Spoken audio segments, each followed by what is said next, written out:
JJK Season 3 isn't an anime, it's an experience. It's got a distinct visual language, cinematic directing, and has a ton of depth in animation and writing, from the insane fights to the slow conversations. This video is the director's cut of my exploring Jujutsu Kaisen Season 3 series so far, with a brand new breakdown dedicated to Maki and the Zenin massacre. So sit back, relax, and let's break down and analyze JJK Season 3. There's no music. The camera hasn't moved for 5 minutes. They're just in a room talking, and yet, I can't look away. Let's all admit it, JJK now has more in common with Pulp Fiction or an art house film than it does with its own first season. And this final scene from episode 5 proves it. Why? Well, the first reason is... a lot of anime have fairly static shots of each character as their mouths move for dialogue scenes. Oh, and if they get fancy, one of them might blink or move it a little. Now, I'm exaggerating unless you're watching the beginning after the end, but anime often does this to save the budget for the more hype moments. Of course, JJK delivers on the Sakuga battles as well, but the attention and detail in the more mundane scenes shows their mastery of character acting. Character acting is basically huge attention to detail in characters' movement to make it look highly detailed or realistic. Think of when Stark puts on his jacket in Frieren, or just about any scene from Bocchi the Rock. This technique can be used for a variety of reasons, but this scene uses it mostly for tension and atmosphere. Itadori is meeting with the leader of a fight club and is hoping to recruit him to help with the cooling games, but he has to hide the fact that he's from Jujutsu High. In this 5-minute static shot, Mappa decided to go all in on character acting. We see Itadori moving around, adjusting his weight, Kinji twiddling his thumbs, shifting to crossing his legs. It's all very intentional and very lifelike. It reminds me of the iconic burger scene from Pulp Fiction. This scene is similarly character heavy, with one character sharing their life philosophy with the other before it eventually gets more heated. The reason it works so well is you see the rising tension in the character's body language and subtle things they do to slowly add unease. They may be talking about burgers on the surface, but in reality they are showing they are in control and the bounties are in their hands. For episode 5, it's the moment Kinji's phone goes off. Now obviously most people would either answer the phone or at least silence it. Kinji does neither of these things and gets up to get them drinks instead. This break from social norms makes Kinji feel much more powerful. He acts casual, but there's clearly more going on. Itadori tries to regain his composure and act casual, but it feels more and more off. So when Kinji finally does act, it shatters the silence and the camera finally changes. This, my friends, is what is called doing a lot with a little. But we haven't touched on the secret sauce that elevates scenes like this from good to masterclass. That is, of course, the... Let's switch to the opening scene from episode 4. This scene is also used for tension, since the rest of the episode is non-stop brutal action. The scene is of Maki talking to Naoya, but the camera refuses to be inside the room. It keeps either out the window, the hallway, or we just see a third of the room while Naoya rests his feet on the piano keys. This is to establish the setting for the rest of the episode and gives the audience a moment to breathe before the Kill Bill plunge. It also thematically hits home the distance Maki has with her clan, how they've never looked at her eye to eye or as an equal. The sounds are nothing but the birds and him messing with the piano keys. Can you think of another shonen not made by Mappa that does this? Your average shonen or even season 1 would not have dwelled in this lack of music for this long. In both scenes I've talked about, there is also a surprising lack of internal dialogue. We don't hear Naoya thinking how he'll kill Maki, and we don't hear Itadori worry if he'll get caught. The camera is fixed away, refusing to allow us into their heads. This doesn't feel like a shonen, this feels like an indie film. What I find particularly interesting is that unlike filming in live action, every rustle of fabric or key being played slightly more than the other has to have been added in. They chose to have him messing with the piano for a reason. They focused on Itadori and Kinji's clothes wrestling for a reason. And that reason is for the atmosphere to sell to you that this scene is real. It's not done in a Studio Ghibli kind of way to drive home the sense of beauty and awe. It's done in a Tarantino kind of way to ground the dark, artistic, and weird world of Jujutsu Kaisen's reality and hint at the brutality that is to come. This approach to quiet tension is built into the season itself as well. It's episode 5 and we still haven't entered the cooling games yet. If Mappa has this level of craft and detail to even the quietest scenes, it makes me wonder what's to come.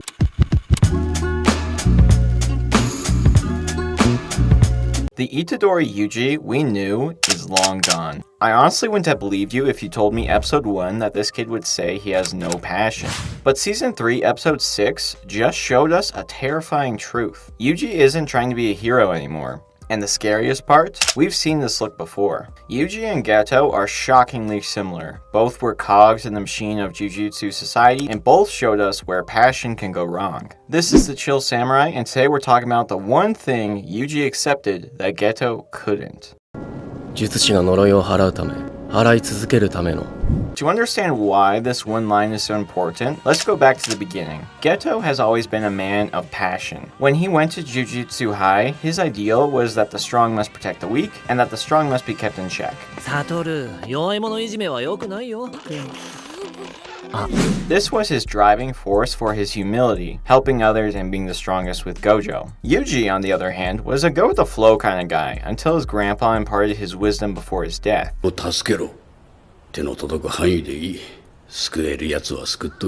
Now say what you will about Yuji's entire philosophy being based off of this moment, but it really stuck for him. Since he's strong and able, he's supposed to help others. Both are incredibly driven by their passions. If Itadori talked to Kinji back in season 1, I feel like the conversation would have gone pretty differently. But what really fascinates me is the similarities and especially the differences in what broke them and what that led them to do. What broke Geto, in my opinion, was when he lost faith in non-sorcerers. And for Yuji, it was when he lost faith in himself. Let's start with Geto. Geto lost his faith in the hidden inventory and premature death arc. As they play basketball, Gojo complains about being scolded by the principal for not putting up a barrier. But this perfectly sets up Geto to share his entire life philosophy. He believes all non-sorcerers are weak, and sorcerers are to protect them. He truly believes that he and Gojo are the most powerful. He doesn't necessarily look down on the weak, but he's never seen himself on their level either. I will say his philosophy was significantly better than most of Jujutsu Society. Just look at the Zane clan, for example. Ugh. Anyways, the main reason I brought up this scene is the determined look he has when he explains his conviction. Emotions in anime usually aren't very subtle, which can be a major appeal of the medium.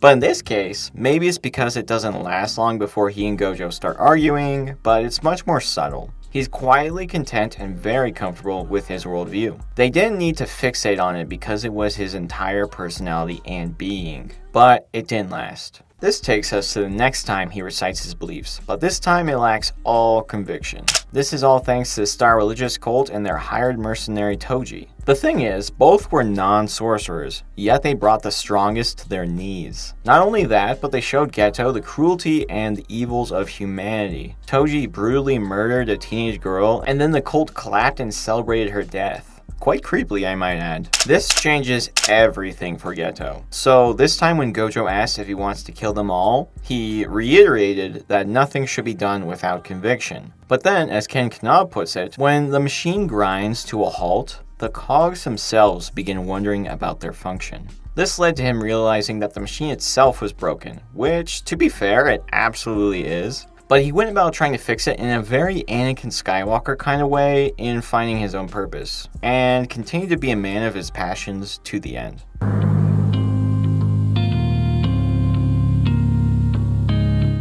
For Yuji, the breaking point was during the Shibuya arc, which I'm sure is a big shocker. If Toji was the perfect villain to challenge Geto's passion, then Maito was the perfect villain for Yuji. Maito must have been watching Spider-Man because he decided to make him suffer. Make him wish he were dead. First, we attack his heart!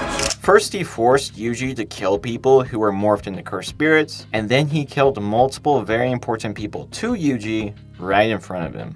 Throw Sukuna's devastating battle and actions on top of that, and Yuji is in pain for contrasting reasons. On the one hand, he's too powerful and therefore blames himself for all these deaths. That's why episode 1 of season 3 opens with him attempting to wash his hands of blood, but it just won't come off. But on the other hand, he blames himself for not being strong enough to stop Maito until it was too late. His conviction is crushed, and he doesn't know how to go on living. What I thought was my conviction was just an excuse I made for myself. With all that said, that takes us to episode 6.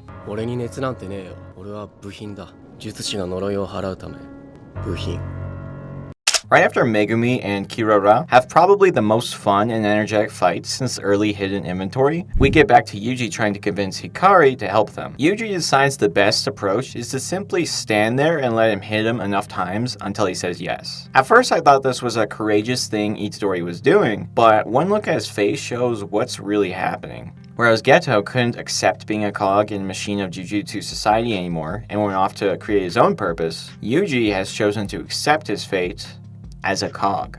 All the light is gone from his eyes and he has no purpose or passion other than exercising cursed spirits. But Kenji notices something very interesting. How can a cog have conviction? To answer this question, I first went to Nanami. Nanami embraced his role as a cog of society, but that was only because everywhere else he went, he was also a cog. It was a role he couldn't escape, so he accepted his fate. When his time came, he knew he had done enough, but did he have conviction? Did he truly find meaning in being a Jujutsu sorcerer? I would love to make a whole video on Nanami, to be honest, and while he's in the right direction, I don't think he gives us the full answer. But I know the perfect anime that does. That anime is Fate Unlimited Blade Works, specifically from our hero Shiro Emiya.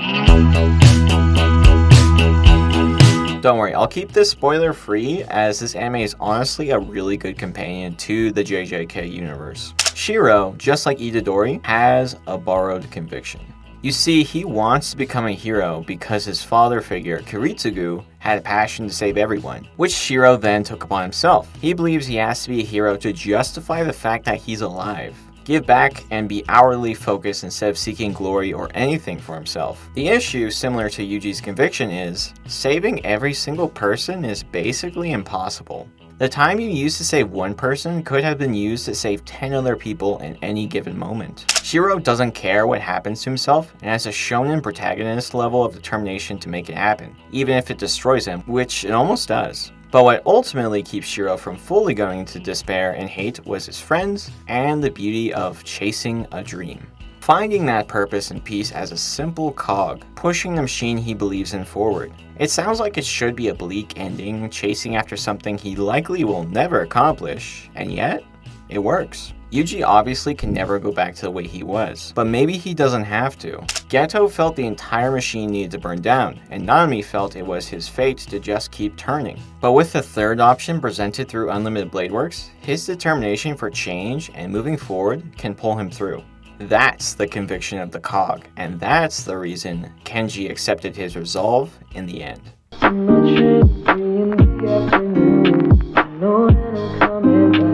Maki, since her introduction, has been a very distinct character in the JJK universe. Unlike everyone else who can see cursed spirits just fine, she has to go out of her way to even see them. She doesn't have any cursed energy, so she's always had to work twice as hard as everyone else. While we saw glimpses of that work paying off, she was never really in the spotlight up until season 3. She was there in Shibuya, sure, but she was pretty over her head, and Nanami took most of the screen time while she was there, before they were both, let's call it, down for the count.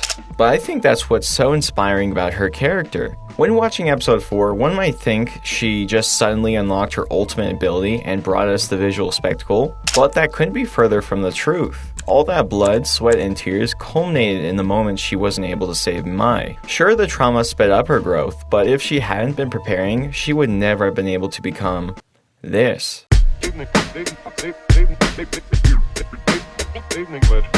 This episode has amazing animation, there's no denying that, but the emotions and lead up to the fight is what really elevated it to become unforgettable. In my first watch through, I honestly didn't like the episode very much. I thought it should have felt more like a tragedy, that she was taking down her own clan in revenge for Mai. But that wasn't the intent at all. It was meant to be a victory lap for her character progression and arc, while also revenging Mai. It moves at breakneck speed, not to rush to the next plot point, but to give you the hyper-focused feeling of adrenaline that she's feeling in this moment. This episode broke the internet when it first came out, and it deserves it. Even though it killed off my favorite villain of JJK Season 3, Naoya. But it gave Maki not just the spotlight, but for a moment, it gave her the whole stage. And honestly, what more could I have asked for?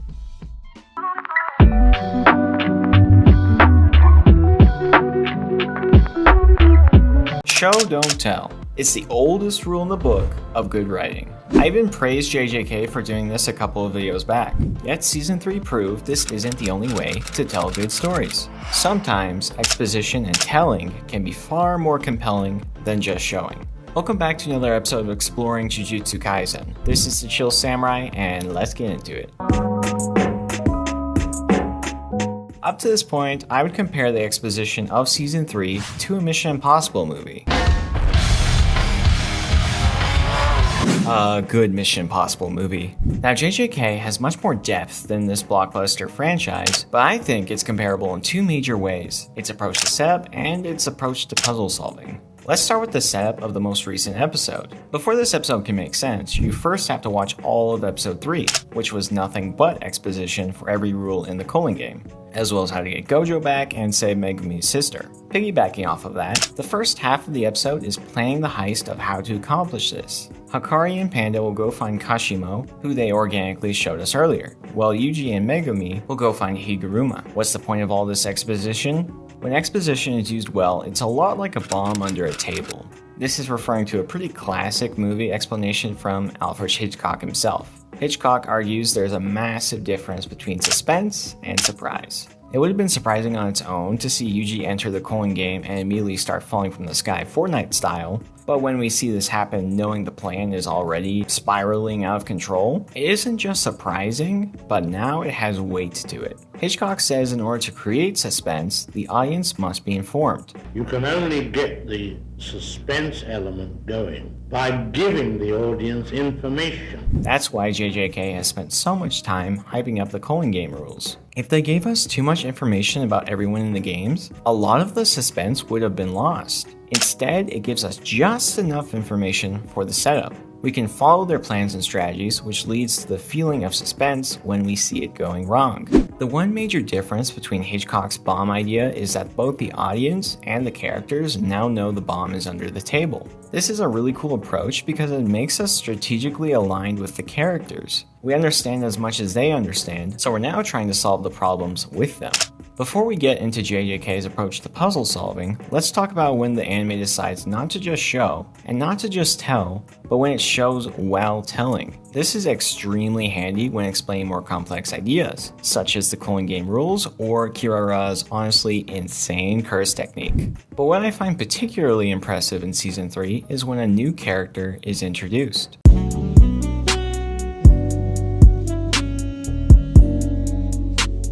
Let's hop back to Kashimo's introduction. They could have just shown him killing a sorcerer, which would have been a straightforward way of introducing his character, but they went for something more interesting. We see him right after he's killed his 40th person, and we see how he isn't bothered by that fact, and is much more focused on Sukuna.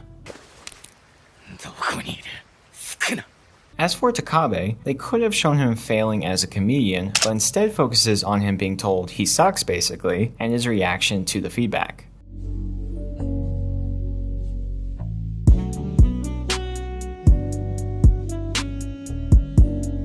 What makes both examples so interesting to me is how the exposition is used to focus on the visuals. We don't understand Takabe as a character because of what the guy criticizing him is saying. We understand him because of his reaction to it. It's used to enhance the character emotions and motivations while not giving too much away just yet. The final example I'll use for the character introductions is probably my favorite, but it's kind of the reverse of the other examples. This example is where the visuals and the dialogue tell two different stories. In the latest episode, this was when Megumi and Yuji both meet new characters who say they can take them to Higuruma. Yet as they talk, the frame zooms in on a fork in the road sign. Both sorcerers are saying they know where Higuruma is and seem trustworthy enough, but it makes you wonder what this sign means and what it's trying to say. So, when it's revealed that both people are taking them to different areas, it makes sense, and the panic and suspense follows. Yuji and Megumi's conversations are telling you one thing,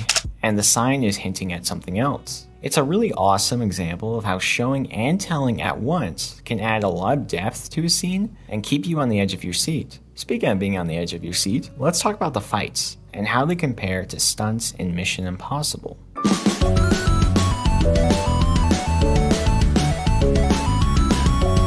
Mission Impossible has a very effective formula for every heist. First, as we established, is the setup of information. Then we see Tom Cruise start the stunt, which begins going well, but it quickly introduces an obstacle. Now here's the important part. Once it goes wrong, we then watch as the main character tries to figure out how to solve this puzzle before it's too late.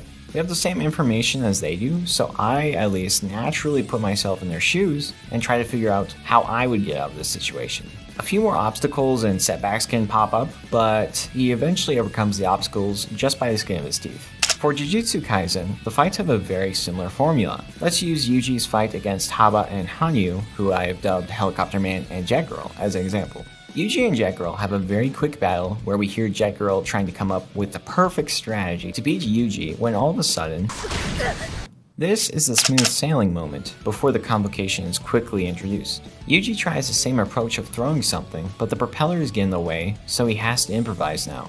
Now, the internal dialogue can definitely be used too much and can really break up the tension in anime, but in Jujutsu Kaisen, for the most part, I personally think it enhances the experience. We get to see Yuji's problem solving and quickly trying to figure out a way to beat Helicopter Man. Without the internal dialogue, half of the fun would be lost, and it would simply be Sakuga choreography and explosions. It's kind of like the internal battle between Light and L in Death Note, but a bit more physical. The internal dialogue makes you feel smart for figuring out battle tactics with Yuji, instead of using the internal dialogue just to explain everything to you. Jujutsu Kaisen respects its audience and trusts that they will keep up. So when Yuji figures out Helicopter Man's weakness and how to relate to Jet Girl, it makes sense. So does the show don't tell rule still work? You bet it does. Jujutsu Kaisen has proved that it understands when to shut up and let a moment be told by showing us, such as the amazing Hakari introduction, and when telling enhances the adrenaline and feelings that they want us to feel.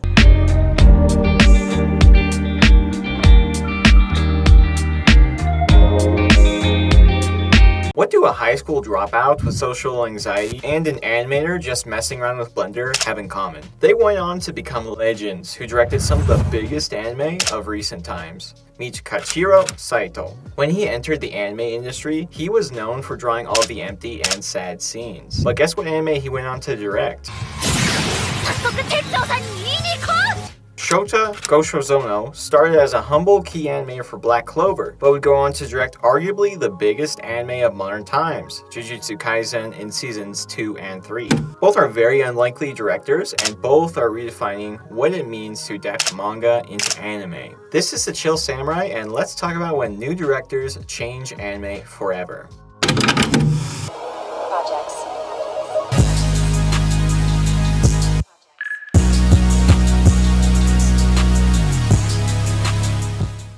While most recreate the manga almost frame by frame, Saito and Shota take a different approach. But before we get into what these directors mean for the anime industry, let's start with each director's style and reception.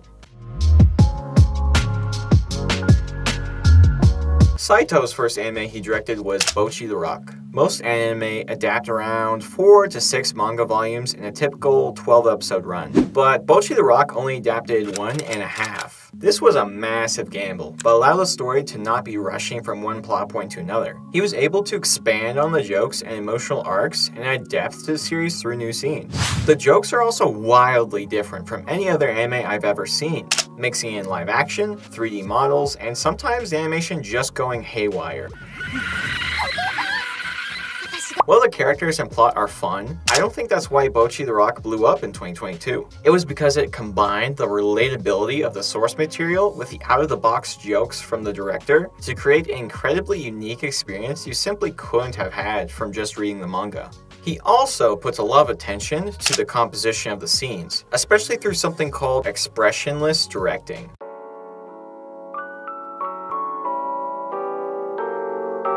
This is a cinematic technique where emotions are conveyed through the framing, colors, or camera angles. Saito once shared, "I prefer compositions that express the character's sense of disconnection. I mainly direct by placing characters who feel disconnected far away from the screen and inserting crowds close to the screen." In Bocchi the Rock, it was inserted in a scene where Hitori doesn't feel a sense of kinship with her classmates in her flashbacks. And in Frieren, it was inserted in a scene where Frieren is criticized for not showing emotion at Himmel's death. I think it's worth noting that, as I said at the beginning, he was a high school dropout because of social anxiety and depression, and was a hikikomori. Probably butchered that, but I tried. That is someone in Japan who basically isolates themselves from everyone for 6 months at least and just doesn't want to deal with everything. Thankfully, he overcame his depression and seems to have a pretty good social circle now, but I think this is very important to both projects he's directed so far. Bocchi has a very clear connection to this, and is likely why her anxiety is so realistic and relatable for so many. Even Frieren has a disconnect from society. This means he's in a unique position to portray these emotions through the direction, as well as how they overcome these feelings, which adds to their special feeling.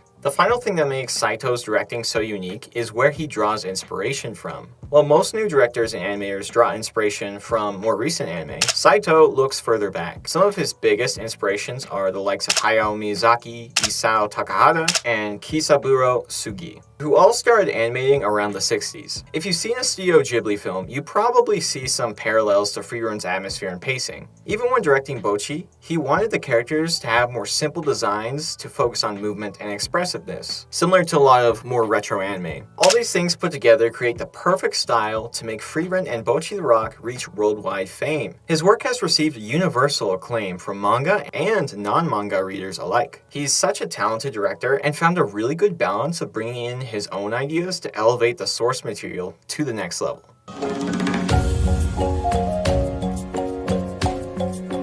Shota has an equally bold and unique approach to adapting manga into anime. When working on Black Clover, he was introduced to Blender by Tatsuya Yoshihara, aka the guy who went on to direct Chainsaw Man: The Reze arc. This was pretty groundbreaking for the time, so he was one of the earlier animators who understood how to do it. Once he got the hang of it, he would go on to be key animator in probably the best fight in Black Clover, definitely the best fight in Ranking of Kings, and quite a few episodes in Fate Babylonia, among others. In all of these scenes, what he likes to do with Blender is have a CG background with 2D characters. This allows the background to be moved however he wants, which is what gives both his fight scenes and quieter scenes such dynamic movement and feeling to them. While he's really good at fast-moving fight scenes, he actually prefers to direct slow action with rich camera work and elaborate action. This highlights what makes his directing so unique and, at times, divisive. He loves to mess around with different camera lens effects and is obsessed with camera work and composition.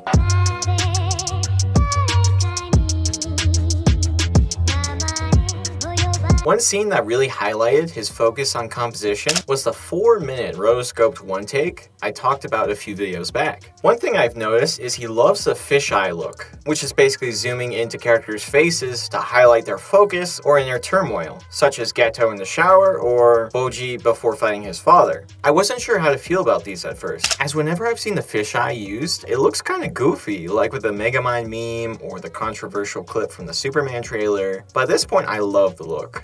He's also a big fan of Satoshi Kon's work, which, for those who don't know, he directed stuff like Perfect Blue and Millennial Actress, which, if you ask me, explains a lot.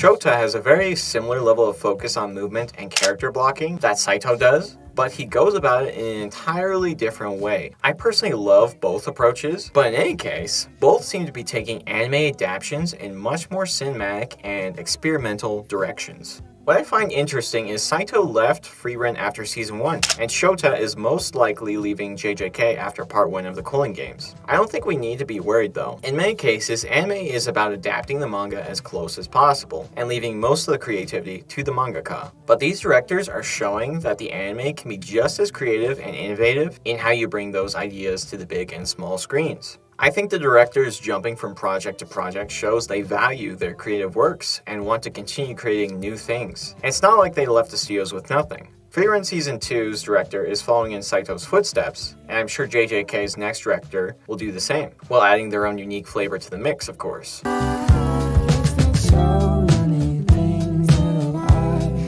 And I think that's an exciting thing. So you turn on the latest episode of your favorite anime, right? And you're in the middle of some of the coolest fights ever. The Sakuga is going insane, the hero's not giving up, and then the carpet gets pulled right from under you as the rest of the episode is dedicated to a flashback. In anime, flashbacks can sometimes really mess with the pacing and immersion of an episode, and can feel disjointed from what's happening. Yet, episode 8 of Jujutsu Kaisen Season 3 just proved that flashbacks not only have the power to add to later suspense, but also enhance the immersion of the storytelling. Not only that, but it can tell an entire story that matters, all in a few minutes while feeling like a mini movie. And in the latest episode, it was done through the introduction of Higuruma. This is the Chill Samurai, and welcome back to another episode of Exploring Jujutsu Kaisen. The introduction of Higuruma worked for a few reasons, with the most obvious of which being doing a lot with a little. A lot of the best scenes in anime shouldn't have hit so hard. In Frieren Beyond Journey's End's first episode, we knew Himmel for about 5 minutes before we cut to his funeral. The hidden inventory arc and most of the characters we meet there were only around for about 5 episodes. Yet in both cases, they used all the time and resources to craft a story to make us care about the characters. What's interesting about Higuruma's backstory in particular is they start by making us care about his client, who is mostly concerned about his pet cat. And you can't be a murderer if you have a cat, right? I think they introduced this detail partially to make it more immersive, which we'll get more into later. But the main reason is to make us aligned with Higuruma. Higuruma had a need to right wrongs and help people in court, and genuinely cared about each case. He pushed himself, and others wondered why he took on so many seemingly impossible cases, but he didn't care. You can tell he's getting kind of tired and worn, but he's happy, especially when the case seems to be going in the right direction. Another thing they did to make this flashback stand out is the total shift in genre. Usually in anime, when you get a flashback, it still feels like the same show, right? We might be talking about someone's hard childhood instead of fighting monsters, but the vibe and tone feels consistent with the anime. This is not the case with Higuruma. This flashback feels much more like a detective show than a battle shonen. We see him looking for clues, finding potential culprits for who framed the guy, and him presenting the evidence to the courtroom. It feels like a lighter film noir or legal drama. Despite being about 10 minutes long, we see the entire case play out without it feeling rushed or forced. Because they made us care about Higuruma, his client, and even his coworker so early in the episode, it doesn't matter that we aren't fighting cursed spirits or jujutsu sorcerers. We're fully invested in this courtroom case. What adds a ton to the immersion of this story is what I call the cinematic flashback.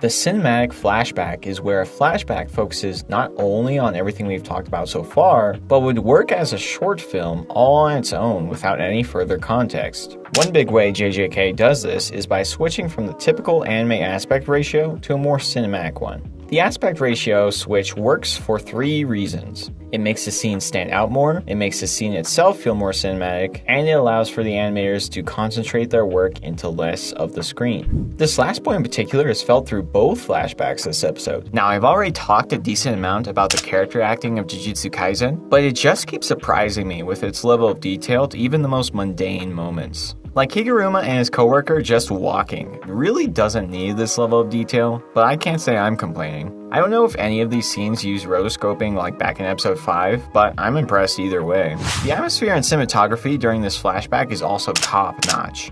I noticed there's a couple scenes of him talking in the background with constant movement from something like a fan or a girl on the swing in the foreground to keep the shots interesting. There's also a lot of really far away silhouette shots and very close-up shots, particularly to emphasize his eyes. This is all done to bring you fully into his world so that when his world breaks, you can see it in his eyes. The moment you see the client's eyes reflecting back to Higuruma's in the glass is haunting and will definitely stick with me. The director is really good at visual contrast, like the faraway shot of him talking on a bench to the close-up of his eyes going dead. Then we see the subtle shift of determination in his eyes, and he's not the same person anymore.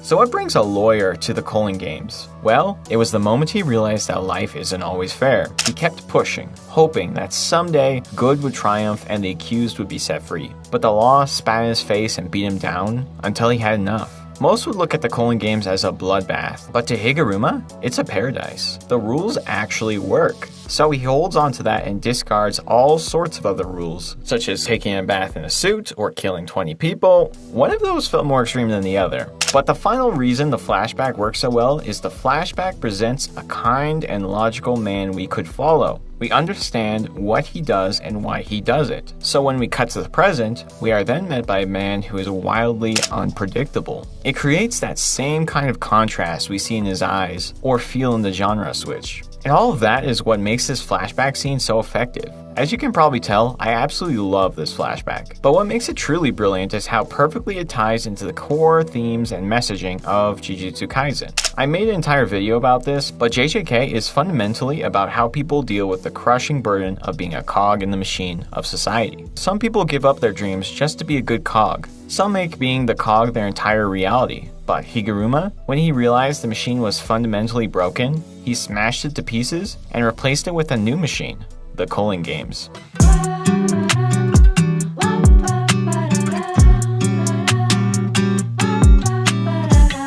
Have you noticed? From the directing, lighting, speed, and even down to the writing, fight scenes in Jujutsu Kaisen Season 3 feel quite different from what came before. And no, it's not because Yuji got caught for playing pachinko. This is the Chill Samurai, and welcome back to another episode of Exploring Jujutsu Kaisen. Today we're talking all about the fight scenes in Season 3, including why the Higuruma fight was a masterclass in a fight saving a man with a death sentence. But we'll get there. For now, let's start with...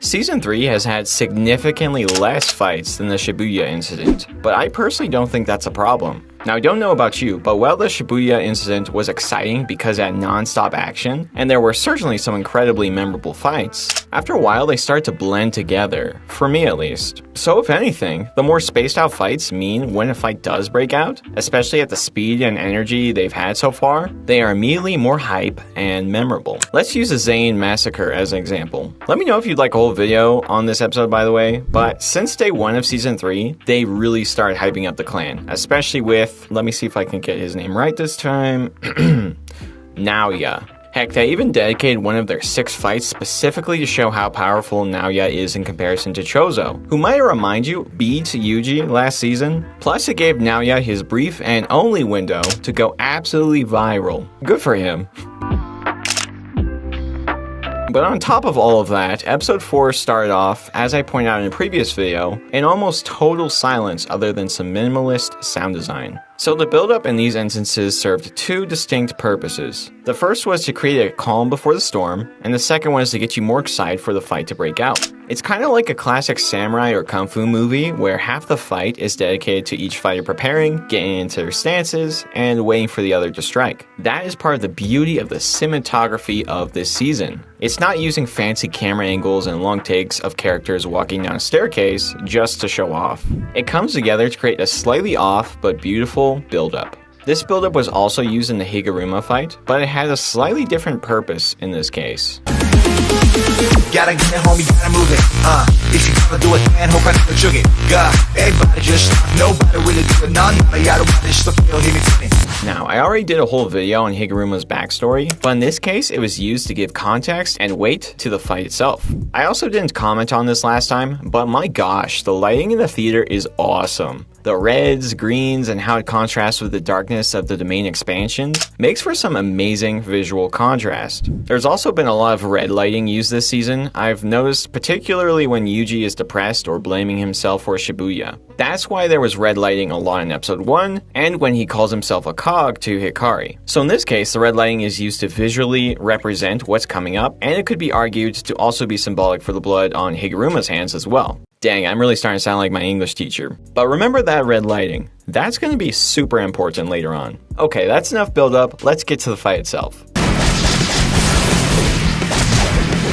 The fight itself is seemingly broken into 2 sections. the courtroom, and the theater battle. But in reality, it's just one long fight, which is the second thing that feels very different from a lot of other anime. A fight in Jujutsu Kaisen is never just a physical fight. It's a fight of ideals and an extension of their inner conflicts. Higuruma sees people as ugly and unredeemable, so he's moved from defending others to judging and executing them, just to feel something. Yuji values human lives and still sees the good in them, except for himself. He sees himself as weak and not worthy of living other than being a cog of Jujutsu society. That's a lot going into just a single fight. Higuruma is going into the fight expecting to see Yuji lie, be selfish, and receive rightful judgment. And Yuji sees Higuruma as just another obstacle to stopping Kenjaku. This one fight is a prime example of using psychological depth to enhance the emotion and intensity of the fight. Speaking of intensity, we've got to talk about the physical fights in Season 3 so far.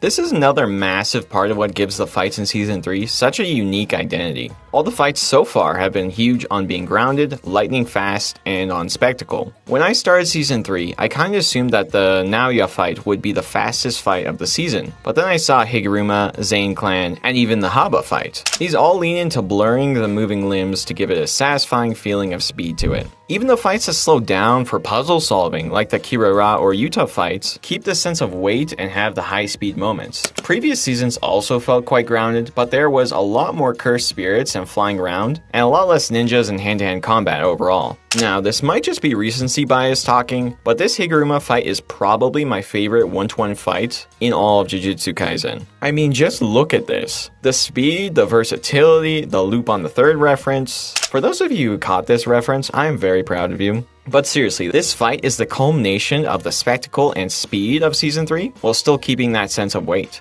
I will also say, the weight and choreography they've given Yuji specifically this season has really elevated his character. The way he fights and moves around not only makes him look really cool, but adds personality to how he adapts to battles in real time. If I had any complaint, it would be that Tengen is talking over like half of the Higuruma fight, which really messed with the immersion of the insane visuals. But that's just a nitpick. While the cinematography and choreography of the Higuruma fight is of course peak, let's get into the biggest thing that made it stand out, the emotional arcs.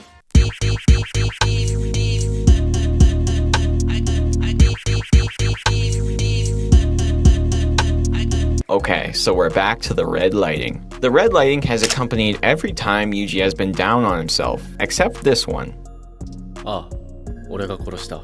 The red lighting during the fight was leading up to this confession and represents Yuji's self-hate. But we're not seeing the scene from Yuji's perspective. Higuruma has the ability to see the evidence right before the judgment is called, so Higuruma knew he was innocent. So even when Yuji confesses, he sees no red lighting, representing guilt on Yuji. This is a payoff of the visual motif that simply could not have been done in the manga. Judgment Man takes one look at Yuji and immediately calls for guilty confiscation. This causes Higuruma to remember when he thought the ugliness or flaws of humans was endearing, and what he used to stand for. So he goes full circle and defends Yuji, even against the absolute law he created with his own domain expansion. With his senses back, they both agree killing feels awful, and Higuruma leaves, presumably to confess to his crimes, and be taken by the very system that broke him. While this doesn't apply to all of Season 3's fights, all of the really impactful ones are emotional arcs as well as physical battles. This is the biggest secret to why JJK Season 3's fight scenes, and Higuruma's battle in particular, feel so different.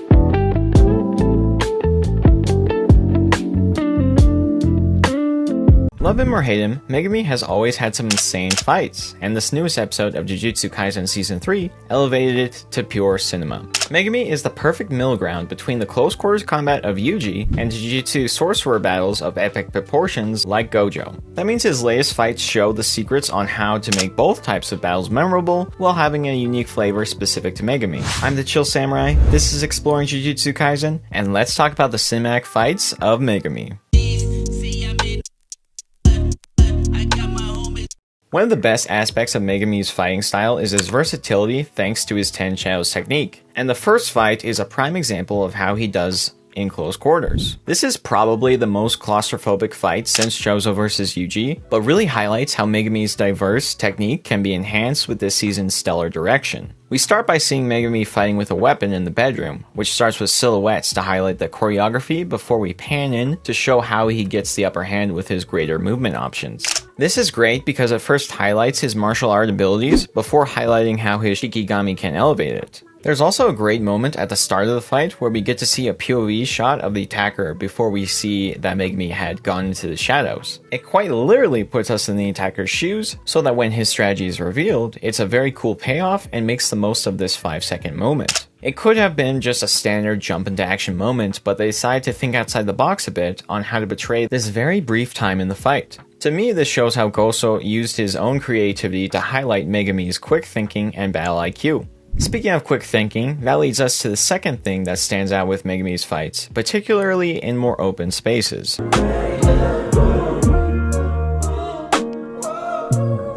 With the amount of different combos Megumi can cycle between, one of the best things about Megumi's fights is the puzzle solving. Now, most fights in JJK involve a lot of figuring out other characters' weaknesses and how to use the environment to their advantage, but whenever Megumi is on the battlefield, this is always the big focus. Jumping from right to where we left off, Megumi uses the elephant to shove the guy out the window, uses Nu to get to his level, and then proceeds to finish him off with his weapon, before sending Nu after Reggie. This is done to establish how powerful he can be in more open spaces with the upper hand. But the thing is, with Reggie and a lot of other sorcerers he gets pitted against, things are rarely that straightforward. Reggie proceeds to wipe out mopeds, surfboards, and just about anything you can think of to counter Megumi's 10 shadows and keep his distance. So Megumi adapts and figures out a way to box Reggie in to go for the good old domain expansion. Probably the coolest thing about this fight, and the reason why I've laid it all out for you, is how the battles naturally build off each other. We establish his critical thinking with his hand-to-hand fight, show his increased maneuverability in open spaces, and how he's been planning on getting close to Reggie to unleash his domain expansion this whole time. Megumi really is the GOAT at 4D chess. The fight so far, like the rest of Season 3, has been wildly creative and stands out for some crazy sakuga, particularly when he's chasing down Reggie. But that takes us to the final way this episode highlights the genius of Season 3.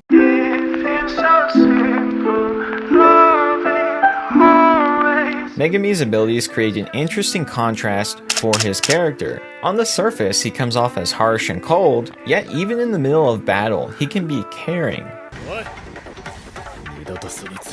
In his own way, he's seemingly rigid in his mindset, yet fights in a very fluid way. This is highlighted when he's talking to Remy and clearly has sympathy for her, which he shows by telling her to get away from these guys, even if she doesn't really listen. It's a small moment, but it's huge for the nuance of his character. Season 3 takes an already smart character and uses different fighting scenarios to reveal more about him and provide more depth. Cinema is a lot more than just flashy fights and camera angles, but it can, in the case of JJK Season 3 absolutely does, intentionally use flashy fights and cinematography to enhance the story and characters.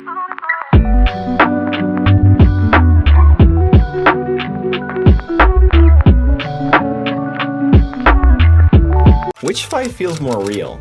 This? Or this? The second clip is messy, blurry, chaotic, and done in a blink of an eye. Yet these seemingly negative aspects are the very things that made it so special, and in my opinion, better than any of the fights in the Dark Knight trilogy. But we'll get to that in a bit. This is the Chill Samurai, and welcome back to another episode of Exploring Jujutsu Kaisen. Before we can get into this insane 10-second fight, we have to talk about that domain expansion.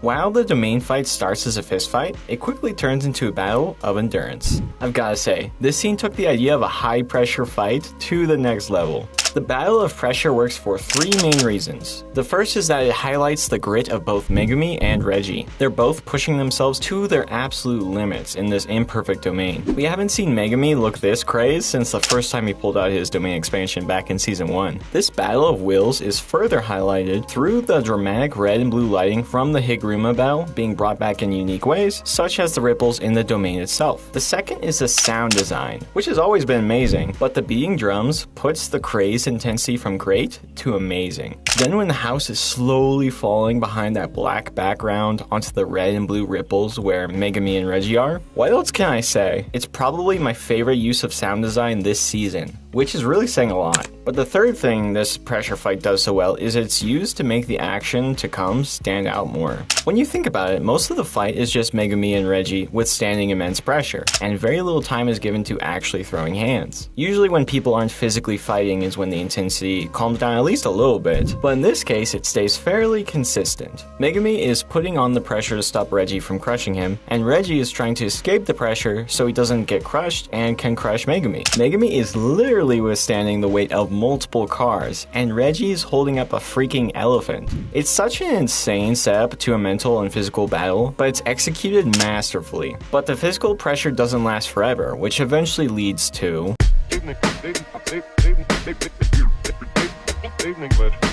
The cool thing is there have been multiple blurry fights in Jujutsu Kaisen Season 3 up to this point, but all of them have used the chaotic blurs for different reasons. For example, when Megumi and Reggie first start fighting in the domain, both characters are extremely off-model and undetailed. Heck, I hope I got it right this time. Yeah, I'm sure we did. Versus Chozo was significantly less chaotic looking than this one.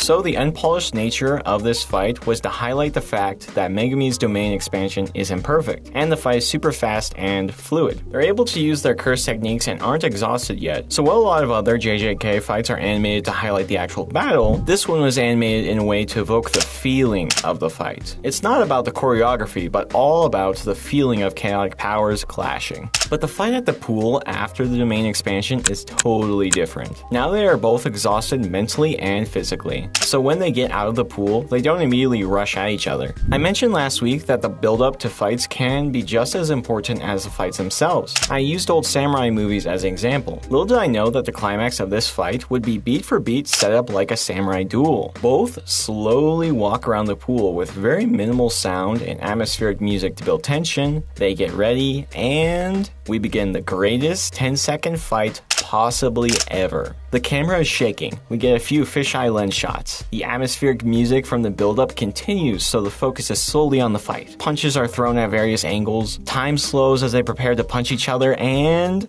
it's over. Reggie is shocked. Megumi outsmarted him, and the climax to the episode is done.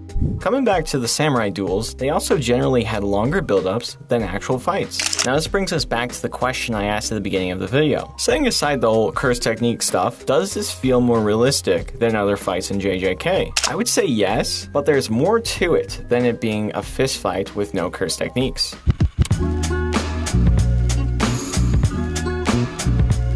Most fights in real life last between 1 to 10 seconds. There's build-up, the quick and chaotic battle, and the quiet aftermath. To me, the cinematography and sound design were used to immerse you fully into the fight, so you can feel the confusing and messy reality of a fight between two tired martial artists. It's not flashy, has no flips or fancy attacks, or slows down for internal dialogue. I'm not usually a fan of cinematography during fights being used to give them chaotic vibes, and generally prefer a steady camera with easy to follow cinematography. For example, I hate the fight scenes in the Dark Knight trilogy, particularly Batman Begins, because I can't see anything. Similar to this JJK fight, they attempted to use the cinematography to get across the fast and messy feeling of a real street fight, but they went about it all wrong in my opinion.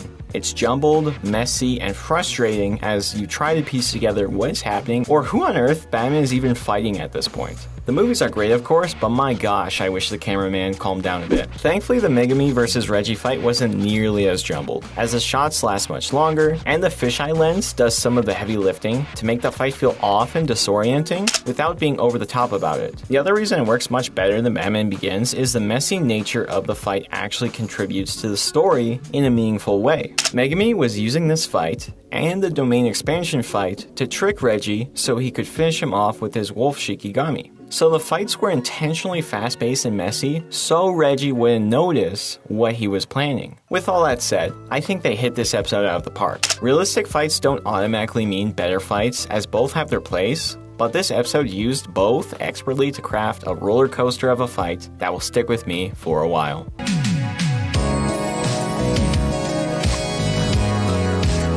Has a fight scene, a clash of epic proportions, ever brought a tear to your eye? Not because it was a sad or emotional moment, but because it was just that beautiful. Where the animation, voice acting, cinematography, characters, and pacing all come together to create a fight scene so insane, so masterful, that when it ends, you didn't realize you were holding your breath. That happened to me. I think it's fair to say this episode is the ultimate culmination of the Culling games up to this point. I'm the Chill Samurai, this is Exploring Jujutsu Kaisen, and let's talk about the most awe-inspiring fight in the Jujutsu Kaisen anime. But before we get into that, let's start with...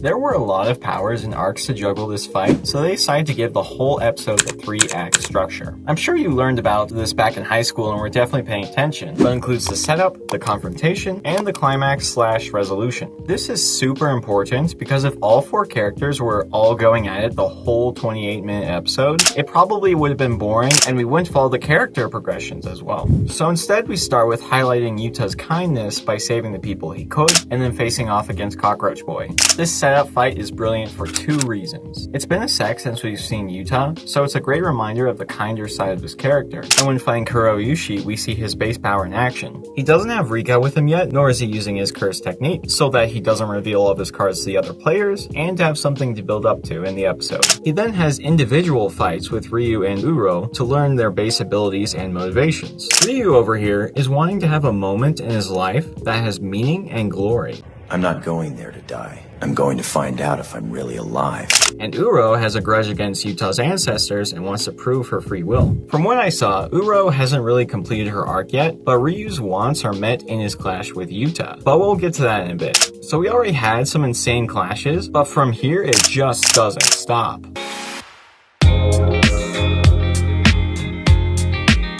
The confrontation is where JJK's ability to mix CG with hand-drawn animation truly shines.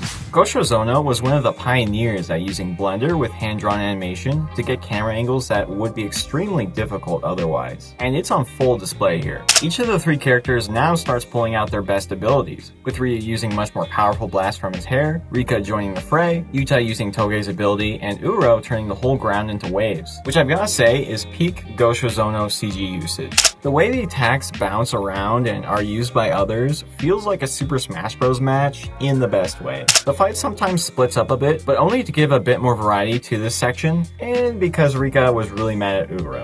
But the confrontation has to have rising action and lead to the climax, so all 3 do their insane domain expansions at once, and then Kuroushi decides to interrupt the party, leading to the climax.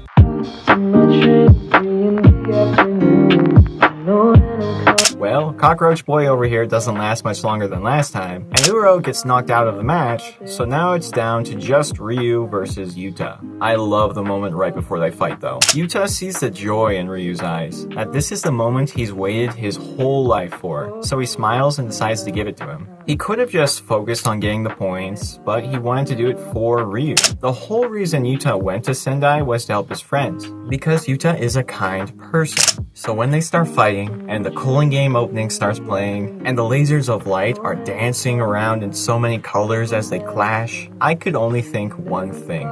This really is dessert. Even this final fight kept things interesting for us by breaking it up into 2 sections. It starts with a flashy fight where they have their curse techniques, and then ends with a fast-paced fist fight. It brings together the grandeur of the Maki fight, the grounded nature of the Higuruma fight, and the puzzle solving of the Megumi fight to create the perfect ending, not just of the episode, but of the whole season. It was truly an unforgettable fight, and true cinema in every sense of the word. But just because JJK is done for now, doesn't mean I am. I've got some fun JJK and non-JJK videos planned, so be on the lookout for those. Also, let me know what you think of the Sendai District fight in the comments, and be sure to subscribe, like, and share the video to help me out. With all that said, thanks for watching.